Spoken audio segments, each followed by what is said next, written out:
Les problèmes de thyroïde sont fréquents, aussi bien les problèmes de fonctionnement de la thyroïde que les problèmes de volume thyroïdien ou de régularité ou d'irrégularité de la thyroïde. En ce qui concerne le fonctionnement, pour vous chiffrer les choses, 2% en gros de la population peuvent souffrir d'une hypothyroïdie, c'est-à-dire d'une insuffisance de fonctionnement thyroïdien. Et à peu près 2 pour 1000 d'une hyperthyroïdie, c'est plus rare. Les femmes sont en gros 5 fois plus souvent touchées que les hommes. Et cette prévalence augmente avec l'âge. Ce que j'ai donné, c'est une moyenne. Le volume de la thyroïde peut augmenter, ça s'appelle un goitre, l'augmentation globale du volume de la thyroïde, où il peut y avoir des nodules thyroïdiens, c'est-à-dire des petites tumeurs, dans l'immense majorité des cas bénignes de la thyroïde, mais qui sont très fréquentes. Les maladies thyroïdiennes augmentent régulièrement avec l'âge.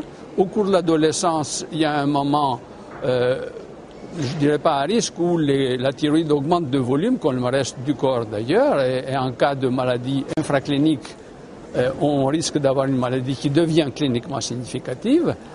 Au cours de la ménopause, il n'y a pas de pic de fréquence des affections thyroïdiennes, mais comme c'est un moment de la vie où les bilans sont faits du fait que la femme se plaint de divers symptômes, on tombe sur un diagnostic infraclinique par le fait de ce bilan.